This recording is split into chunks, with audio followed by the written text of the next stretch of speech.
Jaya Radha Vrindavan Radha Vrindavan Madhvati Jaya Jagannath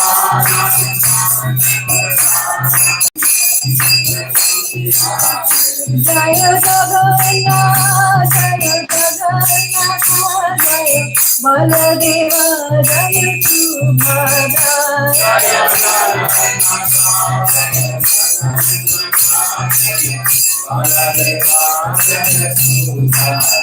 Jaya Gauranitai, Gauranitai, Gauranitai, Jaya Gauranitai.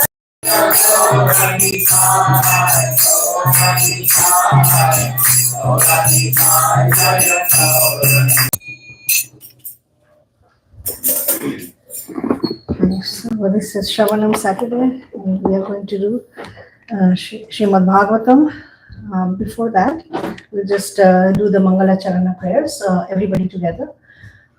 Om Jnana Timirandhasya Jnananjana Shalakaya Chakshurmilitam Yena Tasmai Shri Gurave Namaha Shri Chaitanya Manobhistam Sthapitam Yena Bhutale Swayam Rupa Kadamaiham Dadati Swapadantikam Vandeham Shri Guru Shri Yuta Kamalam Shri Guru Vaishnavamscha Shri Rupam Sagrajatam Sahagana Natanvitam Tam Sajivam Sadvaitam Savadutam Parijana Sahitam Krishna Chaitanya Devam Shri Radha Krishna Padam Radhika Shri Vishakhamritamscha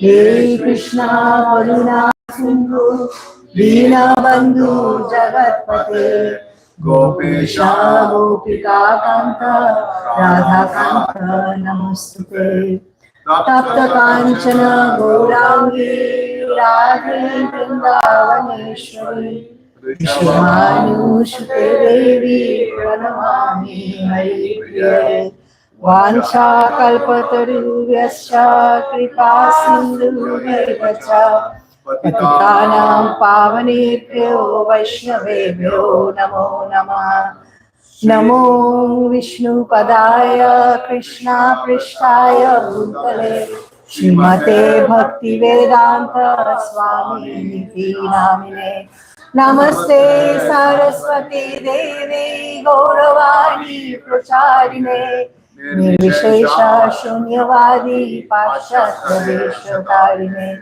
Jai Shri Krishna Chaitanya Prabhu Nityananda Shri Advaita Gadadhar Shivasati Gaur Bhaktavrinda Hare Krishna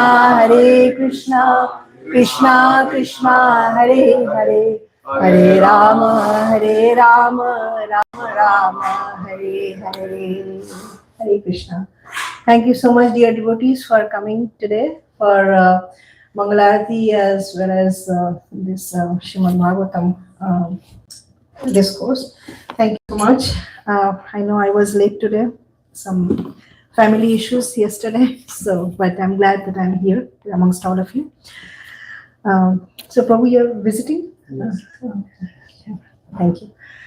Okay, so Alankar Prabhu has given these verses today. So Srimad Bhagavatam, Canto 2, Chapter 4, Text 14 and 15. So do you have it on board? Okay. So Canto 2 is called the Cosmic Manifestation. Chapter 4 is the Process of Creation. And we'll take text 14 first and then go to text 15. So Srila Prabhupada has given wonderful purports, and the first purport is actually quite long, so we'll take a little bit of the purport, discuss a little bit, and then move forwards like that. It's wonderful. It's just a treasure house. So let's recite 2:4:14. Should everybody recite or just me? Okay. Namo namaste swarishabhaya satvatam. Namo namaste Vidura Kastaya Muhutu Yoginam. Nirasta Samyati Shayena Radhasa. Swadhamani Brahmani Ramsayate Namaha.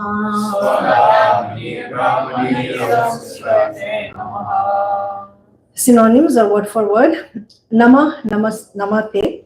Let me offer my obeisances unto you. Astu are. Rishabhaya unto the great associate. Satvatam of the members of the Yadu dynasty. Vidura Kasthaya, one who is far from mundane wranglers. Muhu, always. Ku Yoginam, of the non-devotees. Nirasta, vanquished. Samya, equal status. Atishayena, by greatness. Radhasa, by opulence. Swadhamani, in his own abode.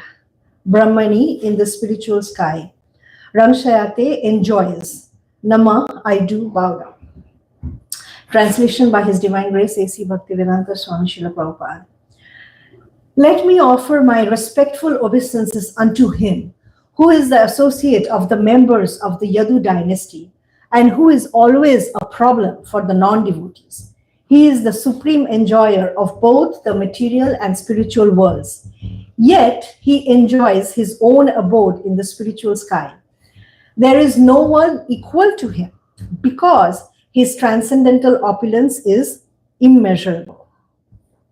So just a few thoughts on that. So as it's said here that Krishna is a member of the Yadu dynasty. So the members are called Yadavas. Right? Okay. And Krishna makes this point that this Bhagavad is making the point that Krishna is a very, a problem for the non-devotees, okay? But for the devotees, it's not an issue. We love him.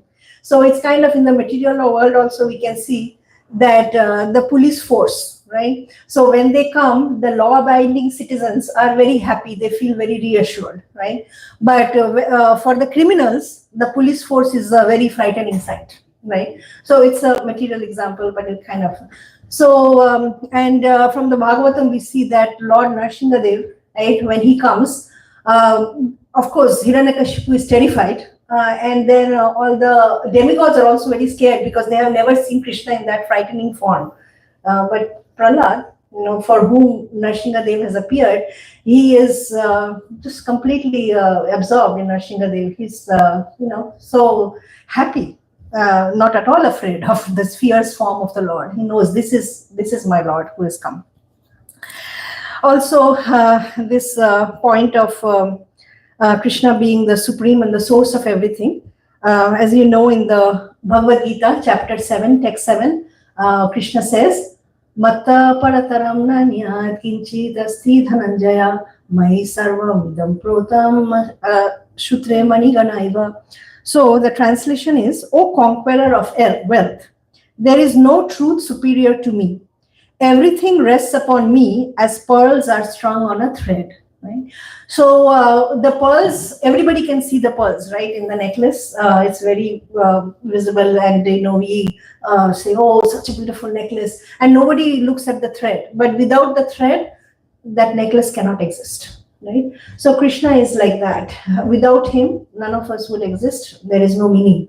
So, Krishna is there, and Krishna stays in the background and holds everything. So Krishna is hiding, in this material world. Why is Krishna hidden? First time ever Sravanam Saturday, a garland. Oh, thank you so much. Hare Krishna. Thank you. So, where was I? Oh, the garland and the necklace. So we were talking about. So yes, so Krishna is hiding. Why? Because we don't want to see Krishna. We want to forget Krishna. So sometimes we see that kids, little kids, when they are growing up, those of you who have kids, they don't want parents to accompany them, right? Because they want to be independent, right? Don't come. But the parents, they have so much love, right? So they are always, they are hiding, but they are watching out for the welfare of the kids, right?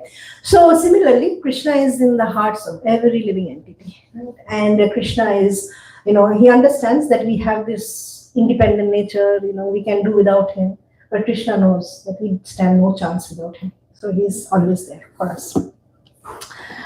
Okay, so the purport by His Divine Grace A.C. Bhaktivedanta Swami Srila Prabhupada.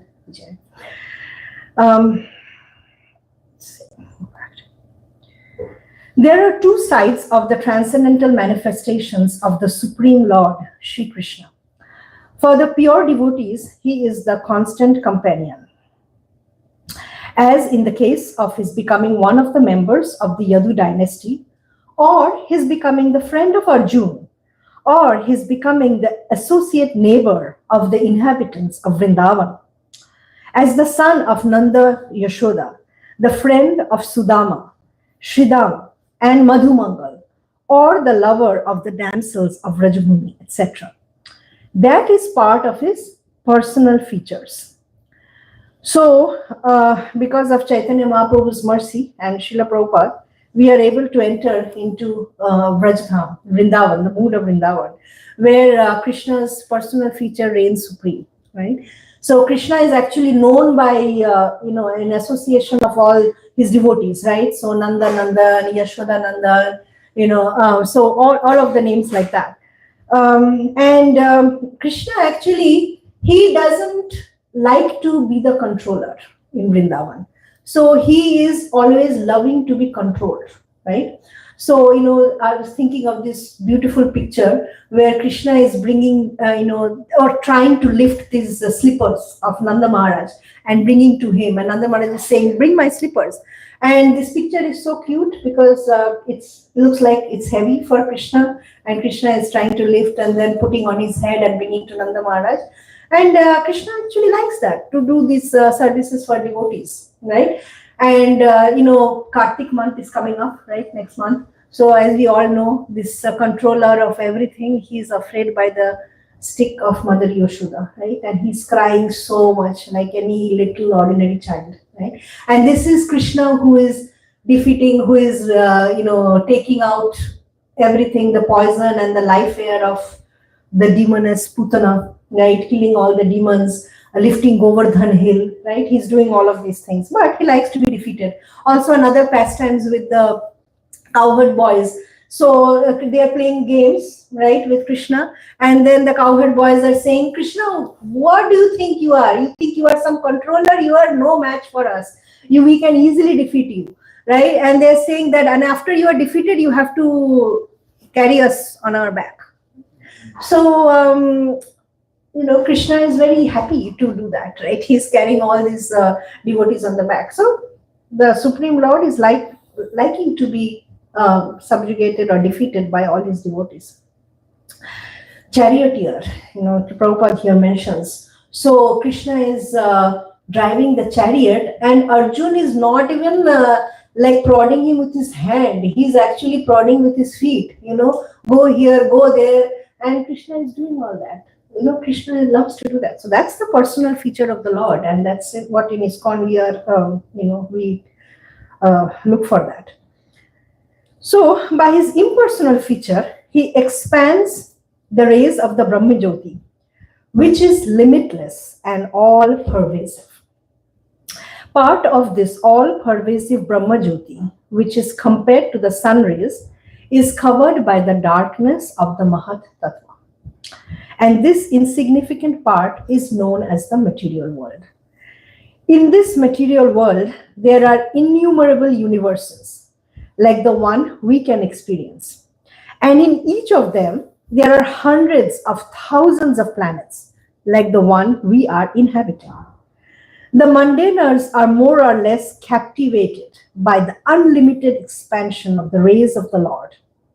But the devotees are concerned more with his personal form, from which everything is emanating. Janmadi asya yataha. As the sun rays are concentrated in the sun disk, the Brahma Jyoti is concentrated in Golok Vrindavan, the topmost spiritual planet in the spiritual sky. The immeasurable spiritual sky is full of spiritual planets named Vaikunthas, far beyond the material sky.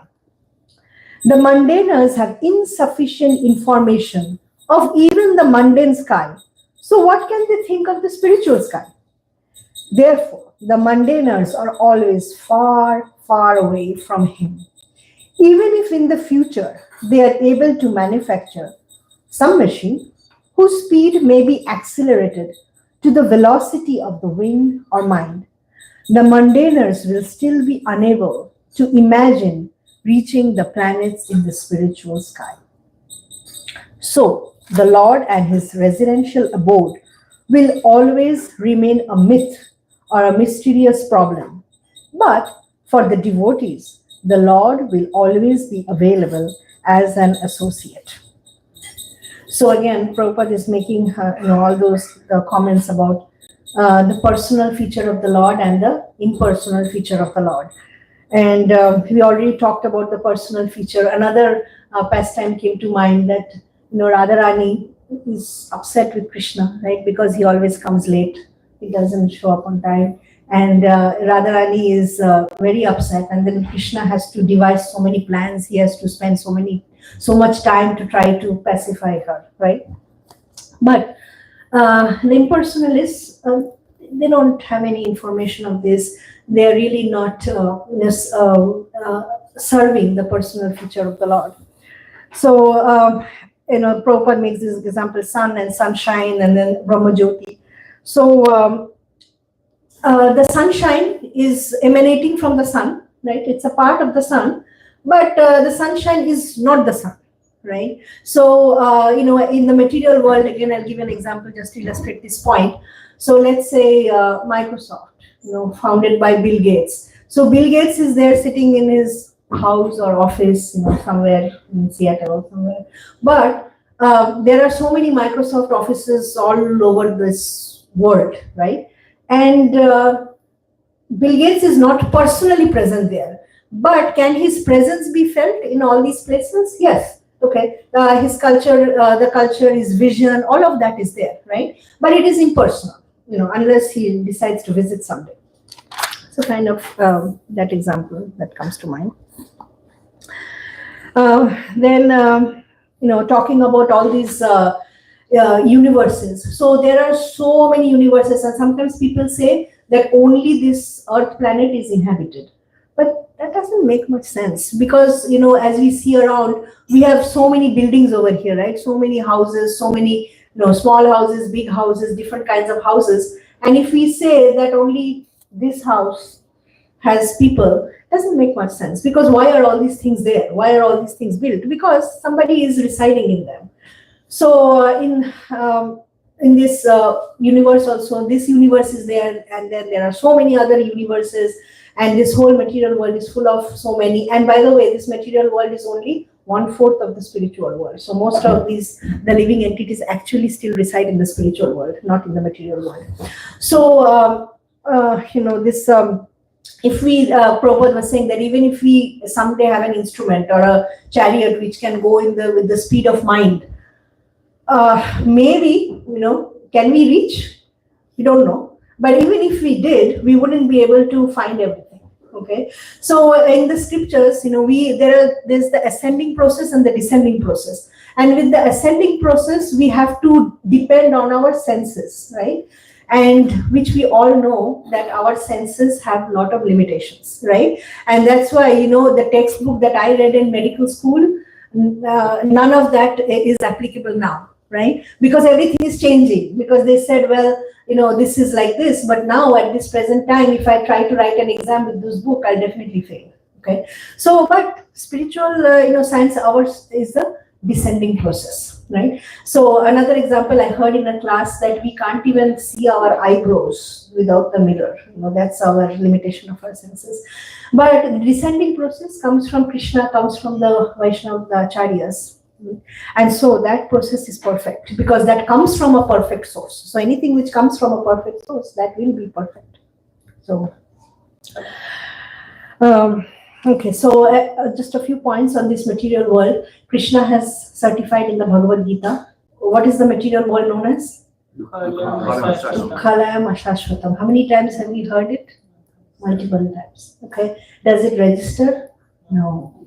Okay. At least it doesn't register for me. So, we all often think it's so nice, everything is going nice, till something happens. Till something happens, and then we are like, yeah, maybe, Krishna is right. Or we don't even say Krishna is right. We say, Krishna, why is this happening to me? Okay. So that's how we say. But Krishna has already certified this material world, Dukkhalayam Ashashvatam. So why we cannot see that? Because Maya with her Avaran Atmika Shakti has covered us. So everybody knows about this story, right? Indra, king of heaven. So he takes birth in the material world and as a pig. And he's enjoying with his pig wife, his piglets. Is enjoying, and then Brahma comes and says, no, what are you doing? What are you doing eating all this stool? Come back. He's like, no, I'm so happy. I'm eating stool. I'm really, really happy. I do not want to go back. So that's our position. It says even demigods don't want to even come to pass urine in this material world. I know, and Bhakti Siddhanta Saraswati Thakur actually said that this place is not even fit for a gentleman or a gentle lady to live. But, we are here and we think everything is going so great. So, the urgency should be there to get out of this material world. It says even the poshest house in this material world is considered like a slum, by the higher beings, even let alone the spiritual world, even the heavenly planets, they wouldn't even look at us. So that's our position, right? So due to Srila Prabhupada's mercy, we have this golden opportunity to get out of this material world, and the next verse will actually talk about how, okay, and go back to the spiritual world. So also, after having taken up this process, still there are sometimes, we come to the temple, but then Maya again has her weapon, okay? So let's create dissension amongst devotees, okay? So that's another thing that we always need to watch out for, because we should always try to keep Krishna in the center and try to advance Krishna consciousness and give Krishna consciousness to others. Right? So recently, Braj Bihari Prabhu's one quote, I think Padmaksha Prabhu posted in WhatsApp. I really liked it. So one disciple of Prabhupada was telling Srila Prabhupada that, Prabhupada, you are suffering, materially, like physically so much. I want to give my age to you. And you can become young and stay for a long time if that were possible. He was expressing his sentiment. So Prabhupada actually liked that sentiment.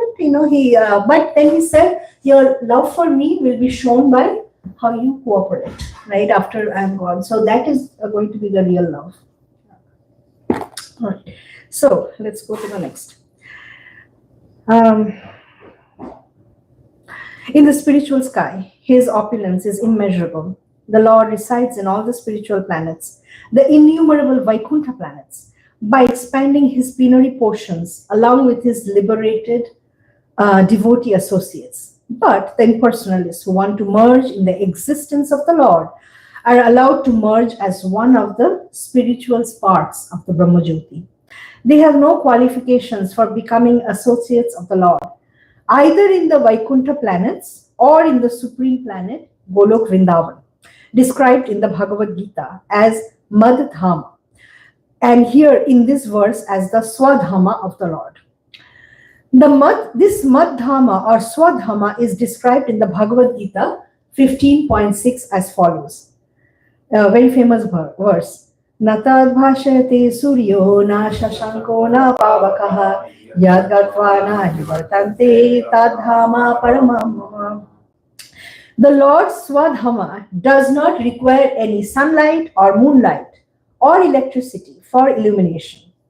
That Dhamma or place is supreme, and whoever goes there never comes back to this material world. So this material world is full of darkness, and that's why we need sunlight, moonlight, artificial light. We need all of this, right? But the spiritual world, self-illuminating, anything that Krishna possesses, Krishna, his body, his jewels, reading the Damodar Lila, his paraphernalia, everything is self-illuminating, and we don't need all this artificial things there, right? Next verse, next paragraph. The Vaikuntha planets and the Goloka Vrindavan planet are all self-illuminating, and the rays scattered by those Swadharma of the Lord constitute the existence of the Brahma Yoti. As further confirmed in the Vedas, like the Mundaka Upanishad 2:10, Katha Upanishad 2:15, and Shvetashvatara Upanishad 6:14. Natatra Suryo Bhati na Chandra Tarakam Nema Vidyuto Bhanti Kuto Yamagnihi Tamema Bhanta Manubhati Sarvam Tasya Bhasha Sarvamidam Bhuvati.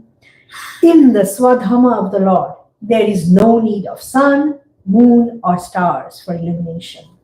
Nor is there need of electricity, so what to speak of ignited lamps.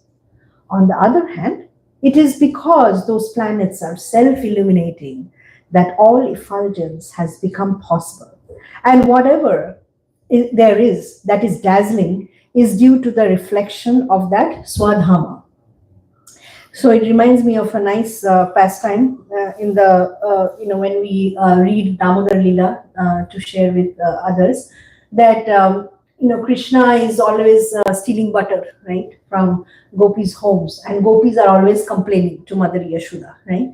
But are they actually wanting Mother Yashoda to do anything? No, they love this, but they are complaining because, this is Lila that's going on.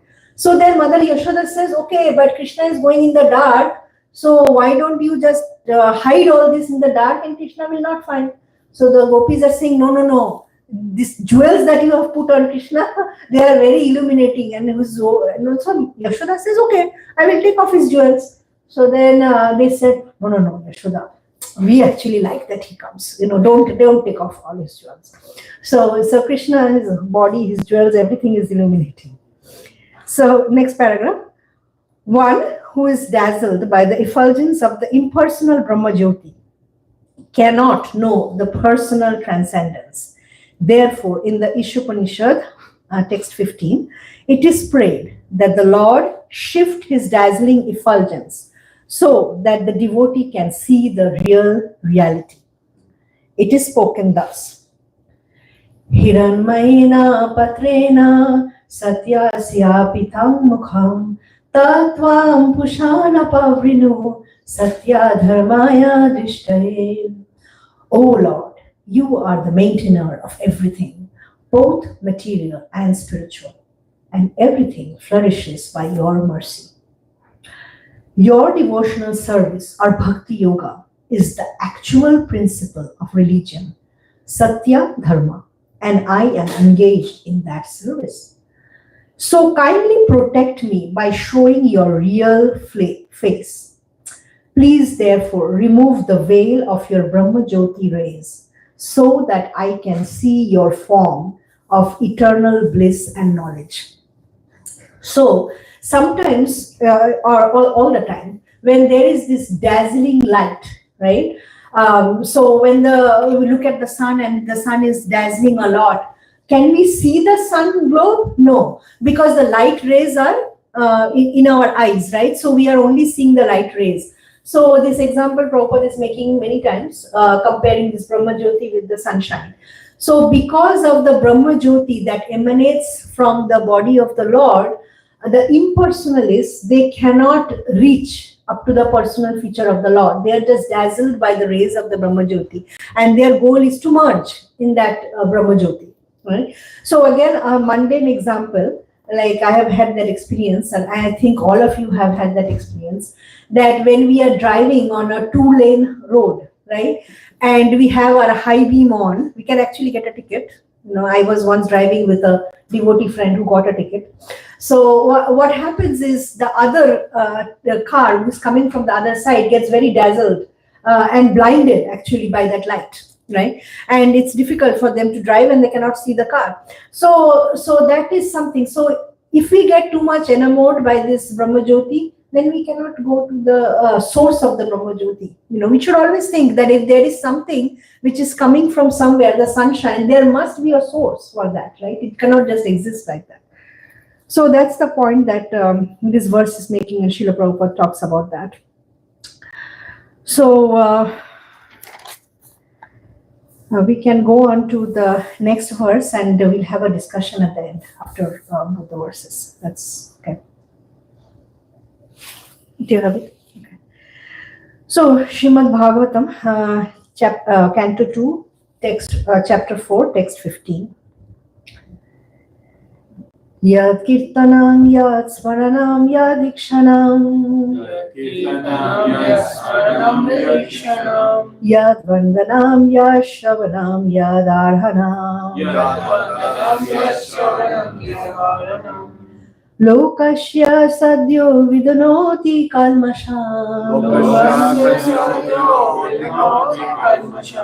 tasmai shubhadra savashe namo namaha.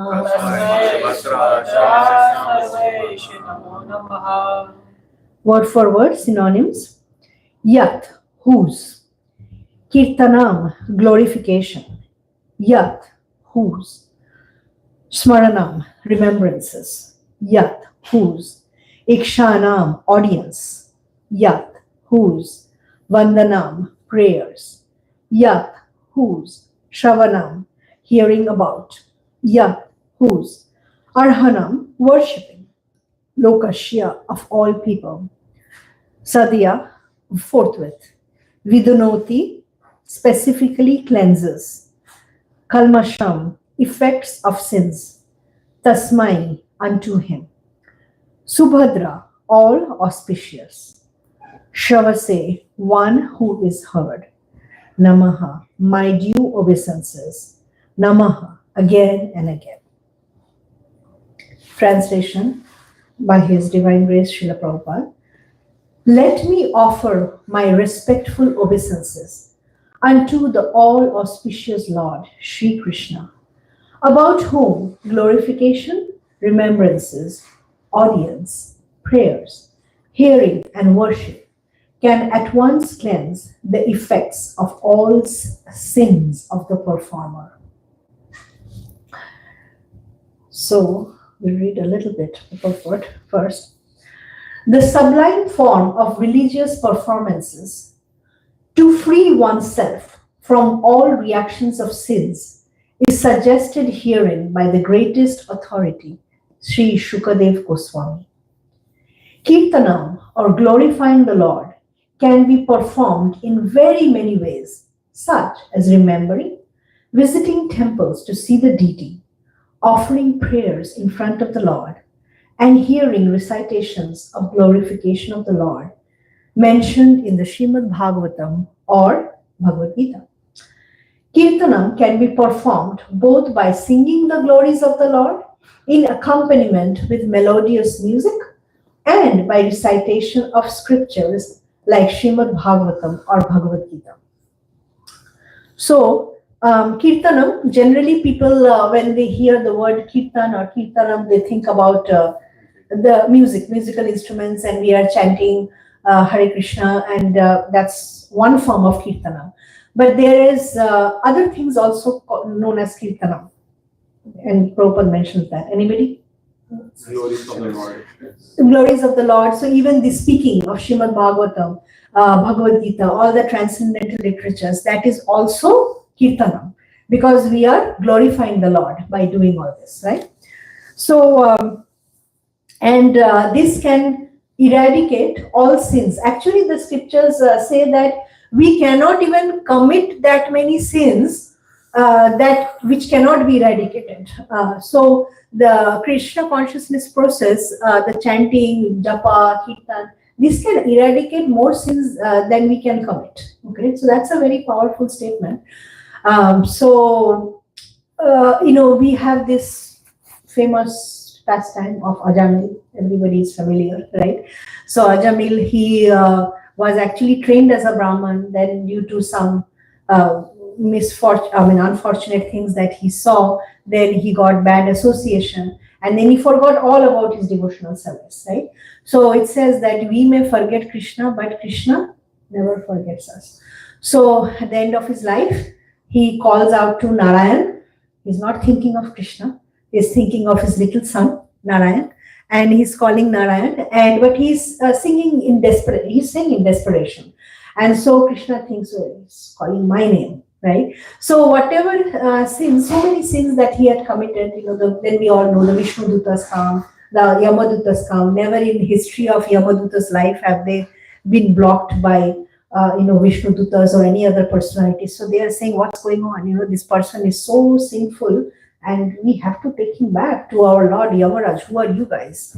So then this conversation takes place between Vishnu Dutas and Yamadutas, and then Ajamil is purified.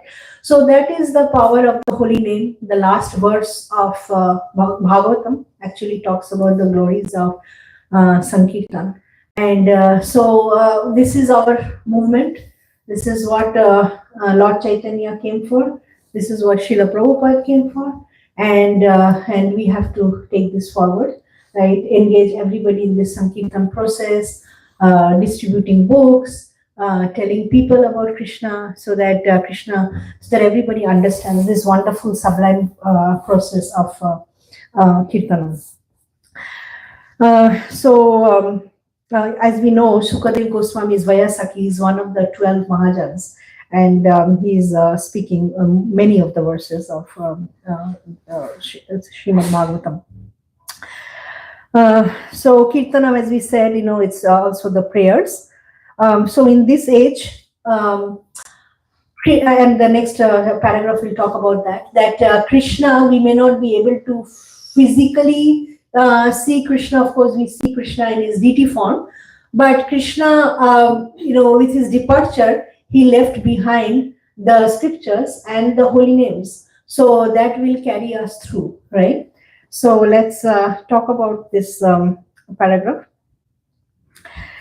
The devotees need not be disappointed in the physical absence of the Lord, though they may think of not being associated with him.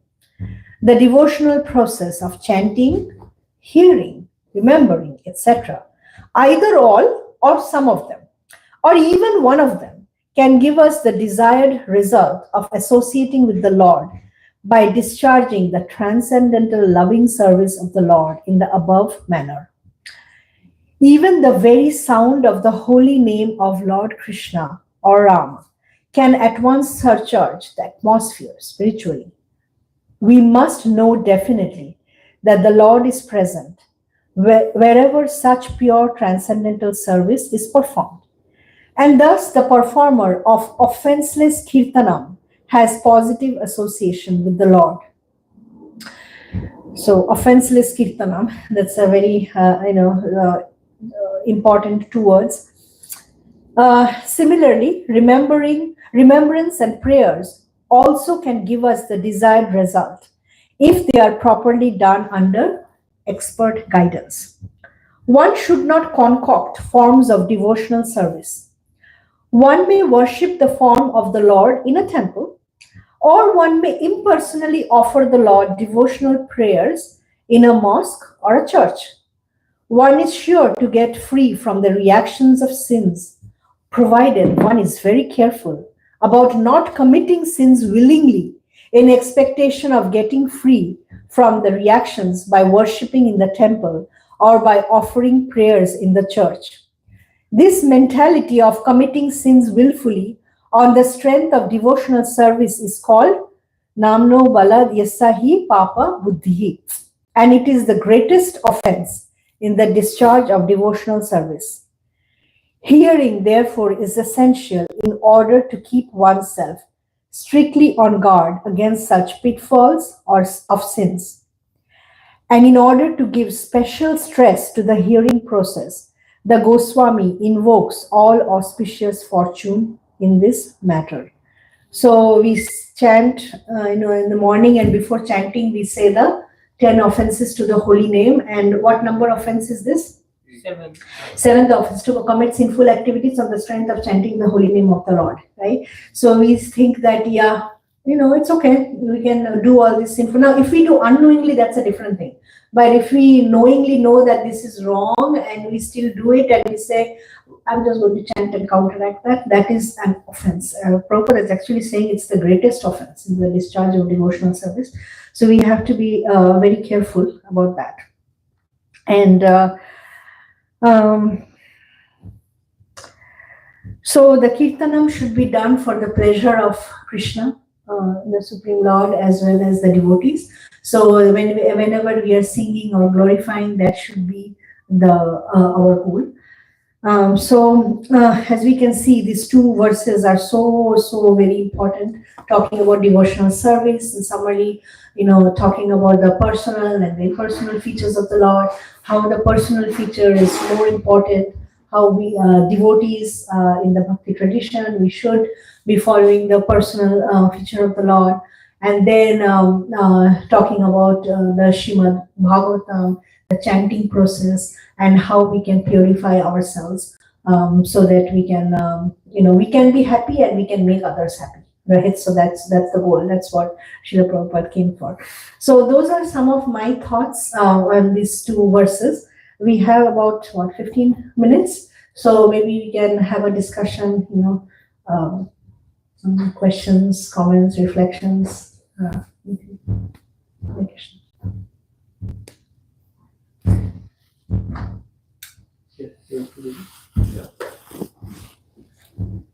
If I can answer. Thank you so much, Mataji, for the class. I liked all the examples that you gave, but I don't know where I've heard the example of like the headlights in a different. I don't know if it's a different context. I don't remember where I heard it from, but it also represents that one should not. I think Keshav Maharaj says that you're either blinded by no knowledge or too much knowledge. So also the opposing headlights can also refer to too much speculative knowledge. Yeah. Because Krishna cannot be approached by the process of Gyan, he can only be approached by the process of Bhakti. So I think Prabhupada putting that Hiranmayana Patra in a verse that says that I'm engaged in your service, so please protect me by removing this dazzling effulgence. And then the next verse talking about all the process of devotional service is a nice, Prabhupada very nicely organized it, because in the last part of the 14th verse, he's like sort of not explicitly but implicitly sort of criticizing just speculative knowledge, but now he is providing the positive alternative, which is devotional service. That's just something I noticed. Yes, thank you so much for making that point, because if we have too much speculative knowledge, that's a big obstacle in the path of devotional service, right? And we were talking about that descending process and ascending process, right? So that ascending process is all based on imperfect senses and speculation. Right? So we cannot reach the actual goal. But descending process is by Krishna and the great acharyas. So yeah, thank you for giving another explanation for that. Yeah. Anybody else?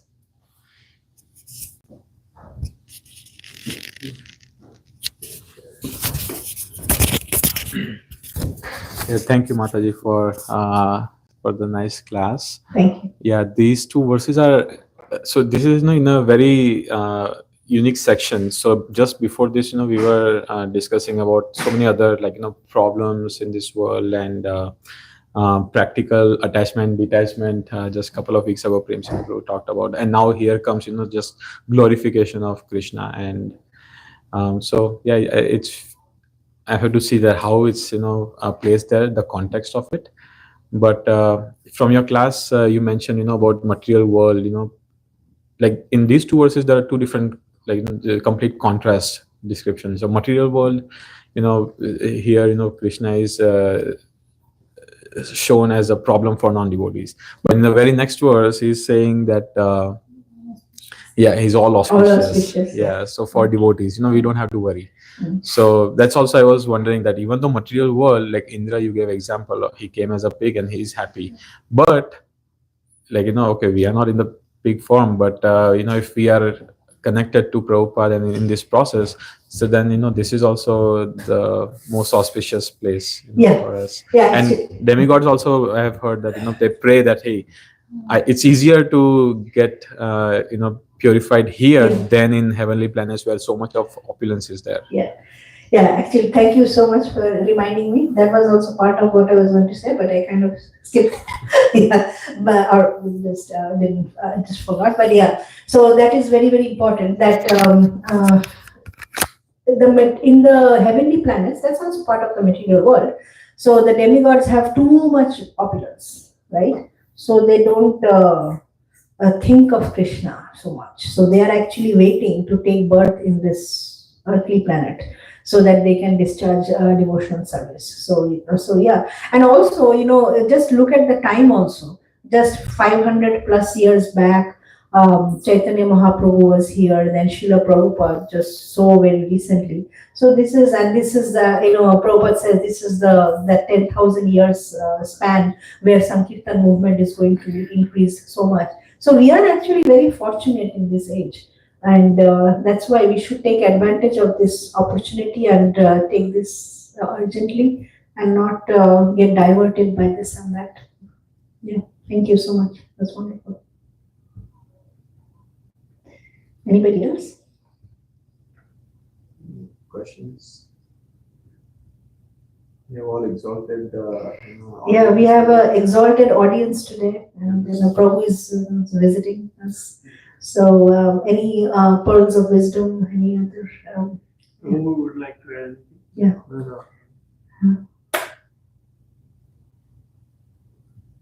Okay. Not then. That's the end. Srila Kishore? No. Yeah, some of the verses that we have read, as you were saying, that Krishna is problem to the non-devotees, but actually Krishna is also auspicious for the non-devotees. Anybody who died in the battlefield of Kurukshetra, because they were looking at the beautiful form of the Lord, they got Sarupya Mukti, right? Even they say Krishna's activities are Adbhuta Karmanam. He's very wonderful. He was trying to save the Vrajvasis from Kaliya, but he also saved Kaliya by leaving his footprints on him.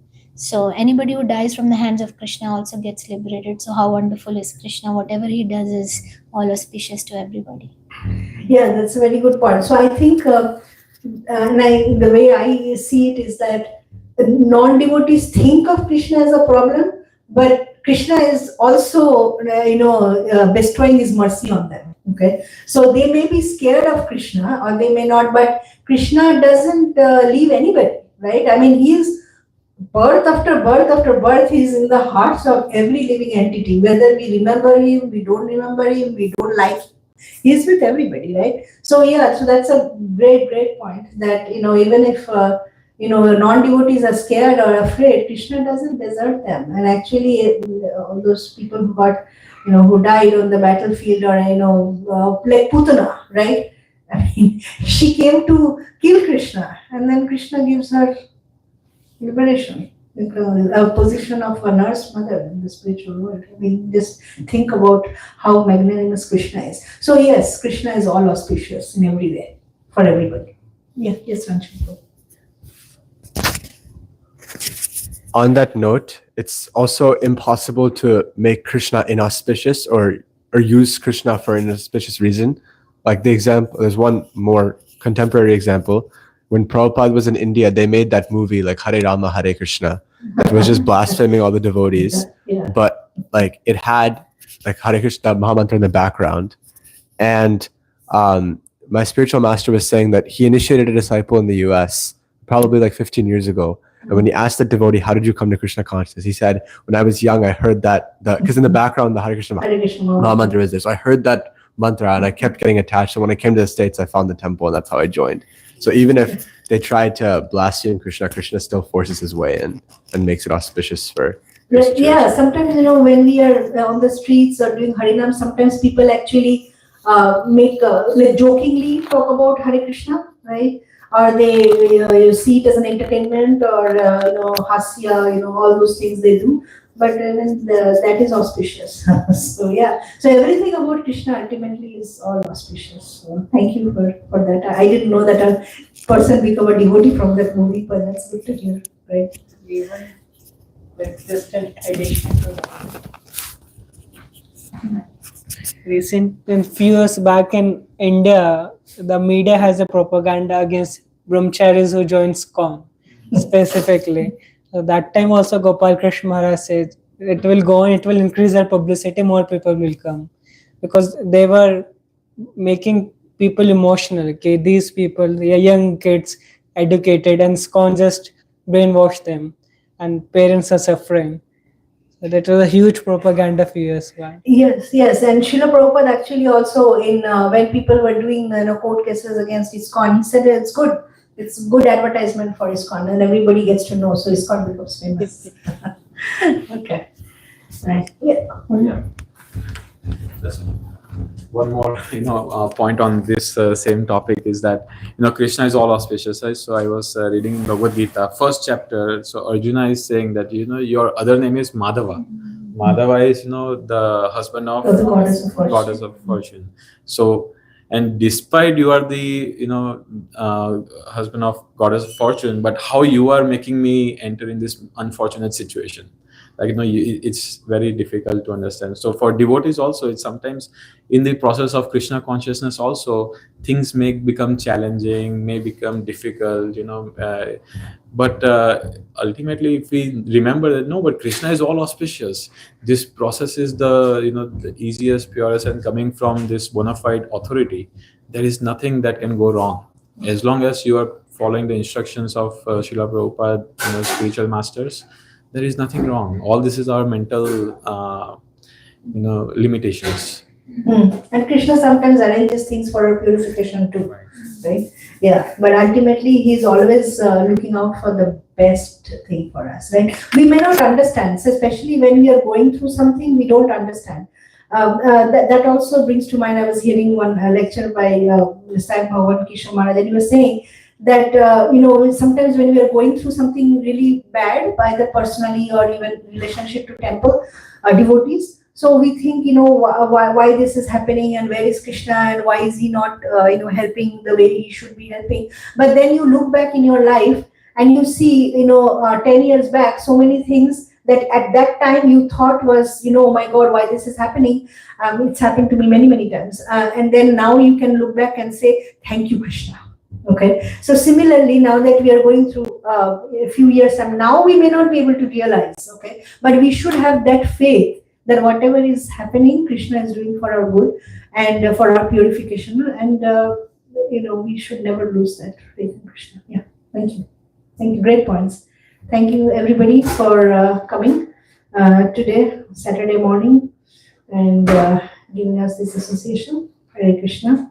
Grantraj Srimad Bhagavatam ki Jai. Jai. Jai. Premanande.